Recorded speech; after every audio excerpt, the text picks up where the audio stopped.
Hola gente, ¿cómo andan? Bien, vamos con la segunda parte de el Mientras tanto en Argentina. Recuerden, esto es un resumen muy rápido para que ustedes puedan hacer una línea de tiempo o algún resumen, pero no reemplaza la lectura, de hecho les impulsa a la lectura.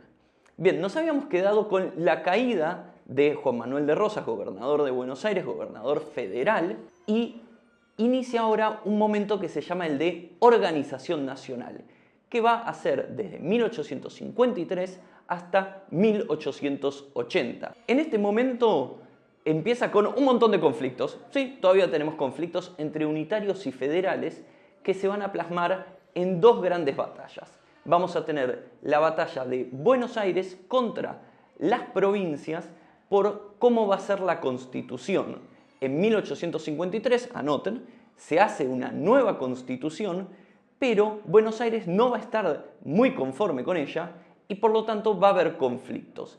Primero hay una batalla, la batalla de Cepeda en 1859, donde Buenos Aires es derrotada, pero 2 años después, en 1861, Buenos Aires vence a la Confederación en la batalla de Pavón y se inicia así, ahora sí, un proceso de organización nacional más de lo que vamos a empezar a llamar Argentina. Entre 1862 y 1880 vamos a tener las llamadas presidencias históricas, que son las presidencias de Mitre, del 62 al 68, de Sarmiento, del 68 al 74, y de Avellaneda, del 74 a 1880. Y si bien todos estos van a tener un montón de conflictos, de hecho se llevan re mal entre sí, se odian un montón, sí van a sentar las bases para la formación de un Estado. Esto significa que van a crear un ejército nacional, esto significa que va a haber una educación nacional y significa que a partir de estos gobiernos se empieza a formar las bases del Estado argentino. Entre estas bases tenemos la creación de una única moneda para todo el país, el establecimiento de una educación para todo el país, un ejército para todo el país, la creación de modernos sistemas de transporte, modernos para la época, estamos hablando de ferrocarriles, hoy en día no nos parece muy novedoso, pero en la época era un montón. Y esta situación va a cambiar a partir de 1880 porque vamos a marcar en nuestra línea de tiempo, que espero que estén haciendo, la mía es imaginaria, entre 1880 y 1916, un periodo que se llama el régimen oligárquico. Muy importante esta denominación porque régimen nos lleva a pensar de que no va a ser un gobierno del todo democrático, spoiler alert, no lo es, y oligárquico porque va a representar a los sectores más poderosos del país, a la élite, a la burguesía terrateniente, a los dueños de las tierras, a las familias más aristocráticas, el nombre que más les guste. Para mencionar algunos de los puntos más importantes, el primero de estos gobiernos, y posiblemente uno de los más importantes, es el de Roca, el de Julio Argentino Roca. En 1880 gana las elecciones Julio Argentino Roca y va a ser muy importante el cómo gana las elecciones, porque él pertenece a un partido que es el Partido Autonomista Nacional, o el PAN, espero que haya un PAN acá arriba, y este partido va a ganar las elecciones desde 1874 con Avellaneda hasta 1916 de forma sucesiva y no pierde ninguna. Y uno dice, qué raro, qué sospechoso. Y tendrías razón en sospechar, porque ganan por medio del fraude electoral.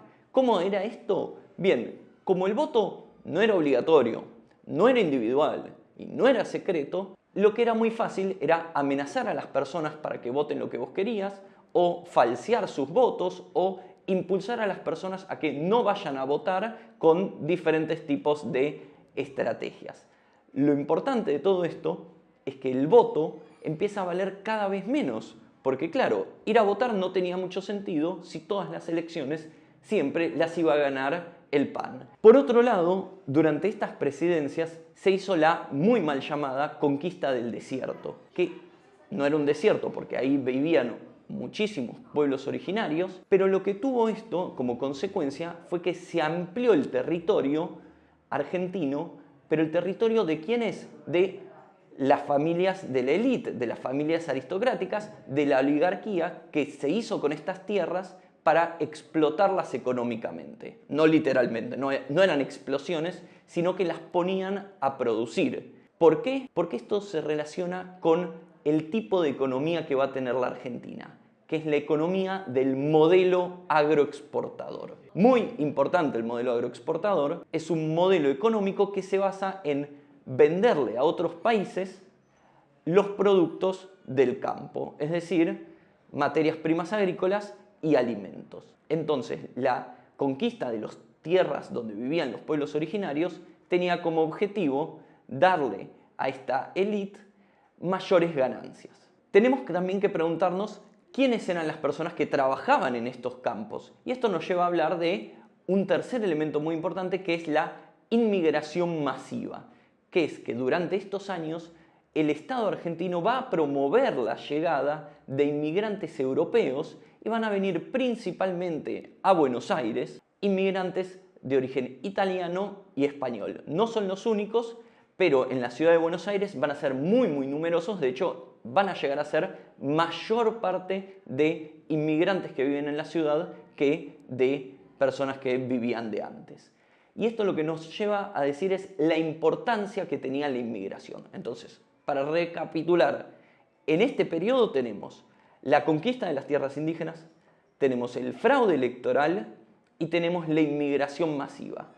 Y por último, y con esto me despido, tenemos la formación del movimiento obrero y de las primeras resistencias también partidarias, porque en estos años, específicamente en 1891, se va a formar la Unión Cívica Radical, que va a ser un partido que se opone a el PAN. No al pan de comer, al PAN, el partido. Y este partido, junto a otros partidos como el Partido Socialista y más adelante el Movimiento Obrero, van a ayudar a que el régimen oligárquico se caiga. ¿Cuándo? En 1916, pero eso ya es para otro video. Así que me despido por este video, nos vemos en el próximo y hasta la semana que viene. ¡Chao!